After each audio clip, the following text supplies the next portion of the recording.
Salut tout le monde et bienvenue dans cette nouvelle revue de presse. Désiré Doué ne cesse de faire parler et le journal L'Équipe lui a consacré un article qui souligne à quel point le talent français a mis l'Europe à ses pieds grâce à ses dernières performances.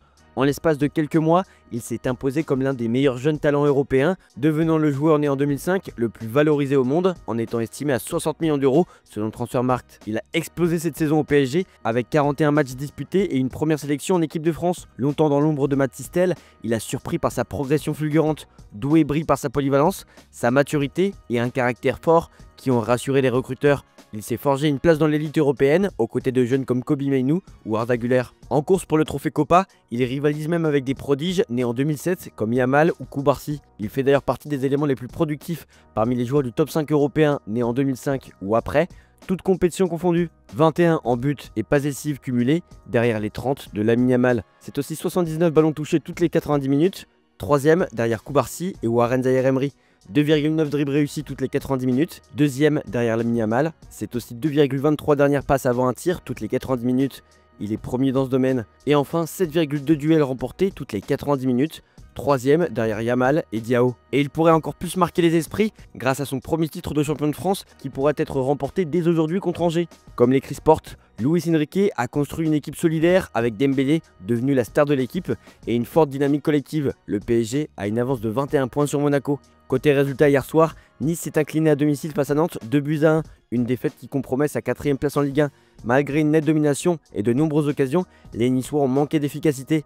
En face, Nantes a été ultra réaliste, porté par un Anthony Lopez exceptionnel avec 8 arrêts décisifs. Le Gym enchaîne un 4e match sans victoire et pourrait chuter au classement. De son côté, Nantes prend un bol d'air dans la course au maintien. On prend la direction de l'Allemagne. Mats Hummels annonce la fin de sa carrière à 36 ans via une vidéo Instagram après 18 années au plus haut niveau. Champion du monde en 2014 avec l'Allemagne, il a marqué les esprits par ses performances solides, notamment en finale et en quart contre la France. En club, il a évolué au Bayern, à Dortmund et terminera à l'AS Rome, cumulant 442 matchs de Bundesliga et plusieurs titres nationaux. Il n'a jamais remporté la Ligue des Champions, échouant en finale en 2013 et en 2024. Sa retraite marque une nouvelle page tournée pour la génération dorée de 2014. Le Bayern s'impose 3-1 à Augsbourg, mais perd gros avec la blessure de Jamal Musiala, touché aux ischio-jambiers. Auteur d'un superbe but après une action en solo, le jeune international allemand a dû quitter le terrain en boitant, forfait pour le choc face à l'Inter mardi en Ligue des Champions. Max Eberl a confirmé que sa présence était impossible. Malgré cette mauvaise nouvelle, Kane et Sané ont permis au Bayern de rester solide en Bundesliga. L'absence de Musiala relance la question du remplaçant idéal derrière Kane, Thomas Müller étant pressenti. Et justement, Thomas Müller a confirmé officiellement ce vendredi 5 avril qu'il quittera le Bayern Munich à la fin de la saison. À 35 ans, le milieu offensif emblématique du club bavarois aurait souhaité poursuivre l'aventure encore une année, mais le club ne lui a pas proposé de prolongation. « J'aurais aimé continuer, mais je respecte la décision », a-t-il déclaré avec émotion, actant ainsi la fin d'une ère à l'Allianz Arena. Müller a tout remporté avec son club, 12 titres de Bundesliga, 2 Ligues des Champions, 6 Coupes d'Allemagne et un mondial des clubs. En Italie, le président Paolo Scaroni dresse le bilan d'une saison décevante pour le Milan AC, marqué par l'éloignement de la Ligue des Champions. Malgré cela, il assure que le club travaille déjà à une reconstruction ambitieuse, en repartant notamment avec des joueurs comme Reinders et Pulisic. Il défend la collaboration entre Furlani et Ibrahimovic, tout en affirmant la détermination de Redbird à faire grandir le club, avec des revenus en forte hausse. Le projet d'un nouveau stade, désormais soutenu par la ville, est en bonne voie. La Juventus prépare un choc décisif contre la Roma, avec Igor Tudor qui mise sur Vlahovic et Yildiz, 2 joueurs clés à valoriser. Après une période difficile, Vlahovic retrouve du temps de jeu et doit briller en vue d'un possible départ cet été. Yildiz, lui, s'impose comme un pilier du futur projet Bianconero. A l'inverse, Kolo Muani, en méforme depuis plusieurs matchs, voit son avenir s'assombrir. Le maintien ou non de certains joueurs dépendra de la qualification pour la Ligue des Champions. Lautaro Martinez fait son retour dans le 11 de départ de l'Inter face à Parme, après une blessure au ischio-jambier. Il sera accompagné de Marcus Thuram, de retour dans sa ville natale pour un match chargé d'émotions. Malgré une cheville encore fragile, le Français espère se relancer aux côtés de Lautaro Martinez, avec qui il forme un duo complémentaire. Une victoire est cruciale avant d'affronter le Bayern en Ligue des Champions. En Espagne, c'est moment émotion pour Mikel Arteta. Avec le choc contre le Real Madrid, Mikel Arteta revient pour As sur l'évolution d'Arsenal, club qu'il a relevé d'une situation très difficile. S'il garde un profond respect pour Madrid, un club qu'il connaît bien pour y avoir été formé, il reste focalisé sur son projet. Nous devons générer notre propre histoire. Malgré les blessures, il loue la mentalité de ses joueurs. Ils n'ont pas abandonné. Pour éliminer le Real, il insiste. Nous devons y croire dès la première minute. Nous avons de grands joueurs.